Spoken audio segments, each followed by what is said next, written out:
कहानी समझ आ गई तो आप अपने किसी भी सपने को सच कर सकते हो। मतलब हमारा माइंड क्या करता है, इंफॉर्मेशन के लिए भूखा है हमारा ये माइंड। वो चाहता है कि मैं सब जगह से इंफॉर्मेशन इकट्ठी कर लूं, मैं और जान जाऊं और जान जाऊं और जान जाऊं। जबकि सच में अगर कुछ करना है तो कम जानना है और जितना जानना है उस पर फोकस करना है, एक्चुअल में जो रियलिटी है।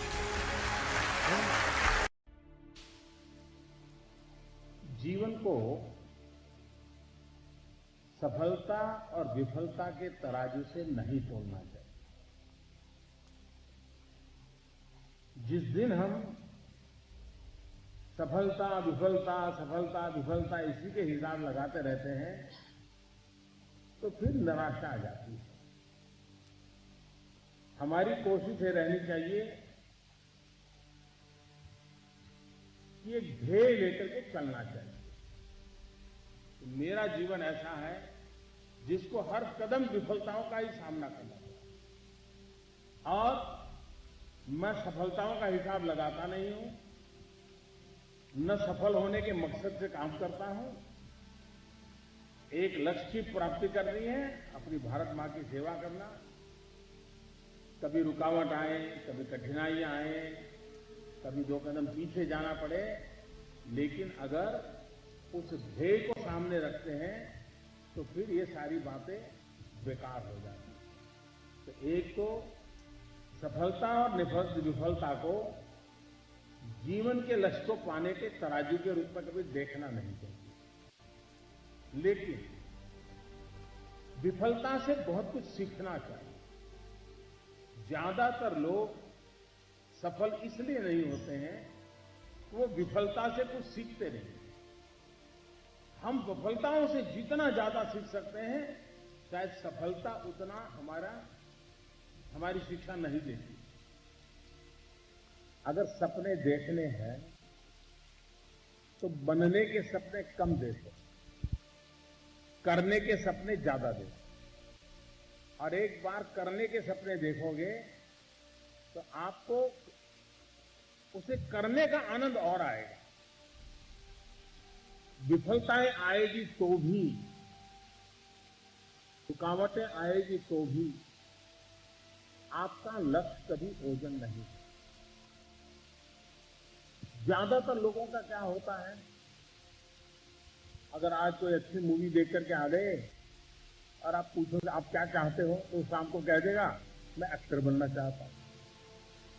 आज कहीं वर्ल्ड कप देख करके आया, किसी ने पूछ लिया क्या चाहते हो, तो बोले मुझे क्रिकेटर बनना है। युद्ध चल रहा है, सेना के जवान शहीद हो रहे हैं और खबरें आ रही है तो मन करता है नहीं अब तो बस सेना में जाना है और देश के लिए मर मिटना है। ये जो रोज नए नए विचार करते हैं उनके जीवन में कभी भी सफलता नहीं आती। एक बात पक्की है कि काम की थकान कभी नहीं होती, काम न करने की थकान होती है। एक बार कर देते हैं तो काम का आनंद होता है, संतोष होता है। और इसलिए जितना ज्यादा काम करते उतना ज्यादा आनंद मिलता है, जितना ज्यादा काम करते ज्यादा संतोष होता है। जब अपनों के लिए जीते हैं तो थकान कभी नहीं लगती। कि घटना कोई भी हो, हमारा उसके तरफ देखने का दृष्टिकोण कैसा है, उसके आधार पर जीवन की प्रेरणा बनती है। हमारी मन की जो इच्छा है वो स्थिर होनी चाहिए, और जब इच्छा स्थिर हो जाती है तो अपने आप का संकल्प बन जाती है। और एक बार संकल्प बन गया फिर पीछे मुड़ करके देखना नहीं चाहिए। बाधाएं हो, कठिनाइयां हो, तकलीफें हो, हमें लगे रहना है। सफलता आपके कदम चुनती हुई चली आएगी। साहब, आप लोगों ने माइकल फेल्प्स का नाम सुना होगा। कौन था माइकल फेल्प्स? That swimmer. साहब, 2 साल पहले ओलंपिक से माइकल फेल्प्स का हाथ फ्रैक्चर हो गया और डॉक्टर ने उसको कहा कि देखिए अब आप पानी में नहीं जा सकते। और सवाल यह है कि अगर आपका हाथ जुड़ जाए तो क्या इसमें उतनी ताकत दोबारा से आ सकती है जैसे पहले थी? आप ओलंपिक्स में कंपीट कर रहे हो, अड़ोसी पड़ोसी के बच्चों के साथ नहीं कर रहे हो। माइकल फेल्प्स 10 साल से ट्रेनिंग कर रहा था। इसकी पूरी जिंदगी का सपना चूर हो रहा था साहब। माइकल फेल्प्स ने अपनी जिंदगी का सपना देखा टूटते हुए। बोला साहब मैं पानी में जाऊंगा, हाथ इस्तेमाल नहीं करूंगा, पांव इस्तेमाल करूंगा। साहब ट्रेनिंग करता रहा माइकल फेल्प्स। उसके बाद 2008 में बीजिंग में इसने मार्क स्पिट्ज का 36 साल पुराना रिकॉर्ड तोड़ा और 8 गोल्ड मेडल जीता साहब, 8 गोल्ड मेडल। और 8 में से एक इवेंट थी 100 मीटर्स बटरफ्लाई स्ट्रोक।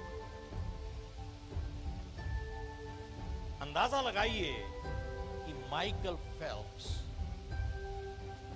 और जो दूसरे नंबर पे आया था कितना फासला रह गया था। 100th of a second, 1 second का 100वां हिस्सा। और कहा जाता है कि जब इसका हाथ फ्रैक्चर हो गया और ये हाथ से प्रैक्टिस कर रहा और लात से प्रैक्टिस कर रहा था, इसकी लेग्स इतनी स्ट्रांग हो गई थी, लास्ट पॉइंट इसी ने उसको लास्ट पुश दिया था। अपनी सबसे बड़ी कमजोरी को अपनी सबसे बड़ी शक्ति बना लिया। आज मैं आपसे इतने लोगों की जीवनियां जब पढ़ते हैं, आज एक सफलता की आपसे एक नई परिभाषा देना चाहता हूं। Success is not absence of problems, it is overcoming problems. और सफलता इससे नहीं मापी जाती कि जिंदगी में हम कितना ऊपर गए। सफलता इससे मापी जाती है कितनी बारी गिर के उठे